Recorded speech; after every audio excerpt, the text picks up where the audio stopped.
여러분 안녕하십니까, 마실TV입니다. 수도권에 지금 폭설로 인해서 지금 차들이 엄청 고생하고 있습니다. 가지를 못하고 있는데 이래도 지금 뭐 여러분 아시다시피 새벽은 오고 당모가지 비틀어도 새벽 온단 말이 있지 않습니까? 엄연하게 그냥 이렇게 이런 날이면 속편하게 예를 들어서 뭐 호텔이라든가 이런 데서 그냥 하루 제껴 이럴 수 있는 삶이 몇 명이나 있겠습니까? 안전하게 다들 이런 날씨에도 정말 위험하다 하더라도 작은 차를 끌고서라도 생업전선에 나가는 저희들의 현실이 있지 않습니까? 모든 그런 제 유튜브를 들어주시는 모든 열심히 사시는 그런 분들을 저는 간절히 응원하겠습니다. 여러분 요즘에 눈은 최악이지만 여러분 요즘에 그 정우성 사태 많이 보고 계시죠? 정말 여러 각도로 분석하는 경우가 있더라고요. 뭐 아는 변호사 이런 사람들 같은 경우에는 그 사람도 이제 뭐 그 여자 변호사죠. 이제 그 사람도 꽤 유명한데 그분도 같은 경우에는 이제 뭐 약간 뭐 혼외자 출산에 대해서 약간 뭐 이제 논의할 때가 됐다 뭐 이런 경우도 있고, 어떤 분들은 뭐 박근혜 나오라 하더니 뭐 지금 뭐 혼외자가 나왔다 이런 얘기도 하는 경우도 있어요. 비꼬는 투로.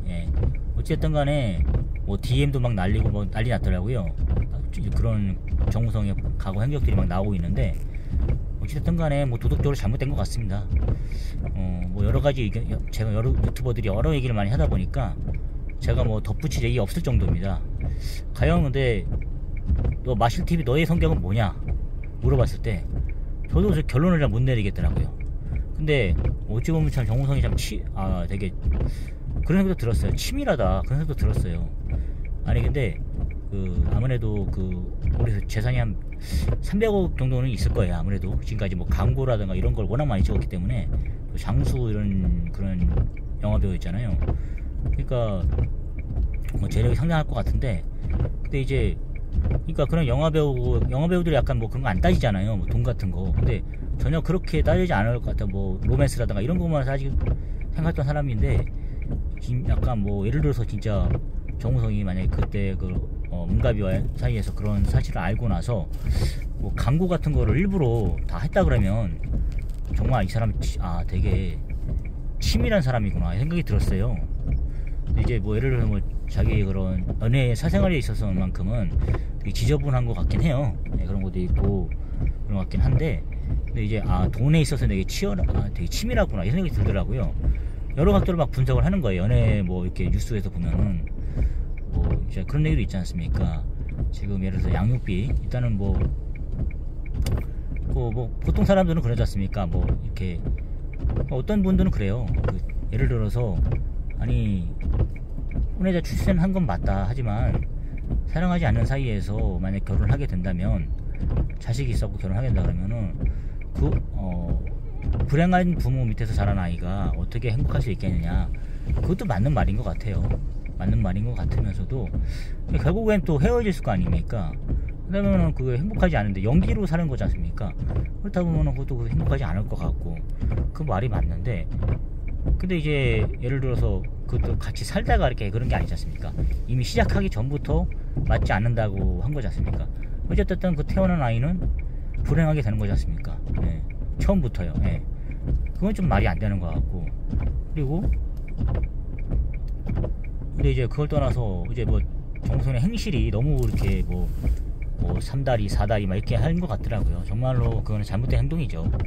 뭐 인기를 떠나가지고 그거는 비난받을 만한 행동입니다 진짜. 그리고 어쨌든 간에 또 이게 가장 제가 약간 분노하는 지점은 그겁니다. 이 사람이 진짜 치밀하게 돈에 대해서 좀 철저하구나 이 생각도 드는 거예요. 왜냐하면 이미 벌써 그런 아무래도 그런 변호사라든가 자기 소속사의 그런 조언을 받았겠죠. 이런 경우에 혼외자 출산이 있다, 일단은 뭐 자기가 그런 잘못이 있었는데 그것 때문에 이제 광고 위약금, 솔직히 어떤 예전에 저기 있지 않습니까? 어떤 연예인 중에 그 사람도 이제 어떤 자기 매니저라든가 이런 사람들을 자기 집에 불러갖고 성폭행 사건이 인해가지고 지금도 연예 복귀를 못하고 징역을 살았습니다. 징역을 살고 그 다음에 계속 제가 이름이 정확하게 생각이 안 나는데, 지금 그래가지고 지금 그 사람은 광고 위약금 그걸 이제 물고 있습니다. 30억 될 거예요. 그 정도 급 사람도 이제 그런 거 불어나는데, 그 광고 위약금 자체가 무섭더라고요. 그게 그러니까 하도 광고를 많이 찍다 보니까 물론 조언도 많이 받고 하다 보니까 그런 거에 대한 어느 정도 알고 있는 것 같아요. 메커니즘을. 그러다 보니까 거의 뭐 만약에 위반된 행동을 했을 경우에 이미지 쇄신을 인해 가지고 하다 보면 한 2배 이상 물게 되니까 그게 무서운 것 같더라고요. 그래서 그걸 감안해서 미리 손수를 쓴 건지 이미 그런 거 다 빠져나갈게 해놓은 건지 모르겠어요. 몇 년 전부터. 그리고 참 그래서 끝까지 이 사람이 커밍아웃을 하거나 이렇게 하지 않고 자기 연예인으로서의 삶을 계속 살고 싶으니까 인기는 계속 누리고 또 잘못된 부정된 행위를 또 이제 그런 것도 이제 감안하고 싶으니까 하는데 이번만큼 다른 것 같아요. 분위기가. 예. 어쨌든 간에 저는 솔직히 그런 면에서 광고 위약금 이런 것도 좀 그렇고 또 뭐 그리고 또 이제 혼외자 출산이지 않습니까? 그러니까 만약 결혼했을 경우에 양육비 문제 있지 않습니까? 어쨌든 부모는 1.5, 그 다음에 자녀에 대해서는 1대1 그거지 않습니까? 몇 명이든 간에. 그리고 배달인 이복 형제 같은 경우도 다 똑같이 그 양육비 받게 되지 않습니까?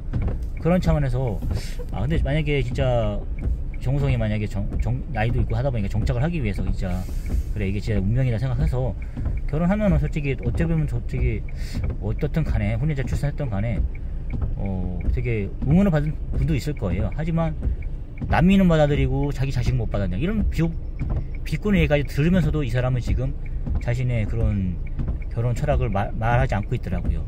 그러니까 문갑이랑 정말 안 맞는 것 같긴 해요. 그냥 하룻밤에 뭐 불장난이야 이런 얘기 하더라고요. 어찌됐든 간에 그런 입장인데 제가 봤을 때는 좀 모르겠어요. 이제 워낙 그런 임팩트가 강한 배우였잖아요. 저희 젊은 어린 세대들에게. 그런 면에 봤을 때 그 사람들이 그 면에 봤을 때 제가 느끼는 그겁니다. 이제 돈에 대해 너무 이 사람 철저한 사람이었구나 이 생각가 아니라 그건 좀 마음에 안 들더라고요. 예. 아무래도 그거를 따지지 말고 이렇게 했었으면 모르겠는데 진짜 속물이었구나 이 생각도 들더라고요. 저는 솔직히 정우성 응원하는 편이 아닙니다. 그래서 어쨌든 제가 봤을 때 이번 거는 진짜 정우성의 그런 연예 활동에 인명이 있어갖고 거의 뭐 연예계 퇴출 수준으로 가야 될 거 맞는 것 같습니다. 저는 그렇게 생각합니다. 예. 저는 이제 뭐 정우성을 더 이상 응원할 생각도 없고, 예. 어쨌든 간에 문가비 씨도 정말 좀 그렇더라고요. 정말 이걸 노렸구나 이 생각도 드는 거예요. 그렇게 다 자기 활동을 끊고 이거 한 방을 위해서 이렇게 했구나 이 생각도 들고 어찌됐든 간에 뭐 정우성이 다른 여자와 결혼을 하든 안 하든 어쨌든 양육비라든가 이런 거 다 받는 거니까 그리고 재산분할도 받게 되는 거지 않습니까? 이게 참 무섭더라고요. 그래서 참 이것도 뭐 한편 뭐 노렸구나 이 생각도 들고 저는 어쨌든 간에 정우성 씨가 뭐 어쩐 사람은 그러면 낚였구나 이런 생각도 하는 사람도 있어요. 하지만 저는 잘못된 생각입니다. 대다수가 그렇게 생각할 거예요. 이거는 정말 그런 면에서 봤을 때 정우성 씨가 이제 그냥 반성하고 커밍아웃하고 새로운 그냥 뭐 죄를 진 건 아니지 않습니까? 죄를 진 건 아니고 어쨌든 더 이상 이제 연애 활동 못 할 것 같습니다. 제가 봤을 때는 이 상태에서 연애를 한다는 자체는 정말 국민들을 기만하는 것 같습니다. 앞으로 정우성 씨가 더 이상 나오지 못할 것 같다고 저는 감히 예상합니다. 여러분 오늘 하루도 좋은 하루 되시고요. 좋아요 구독 감사합니다.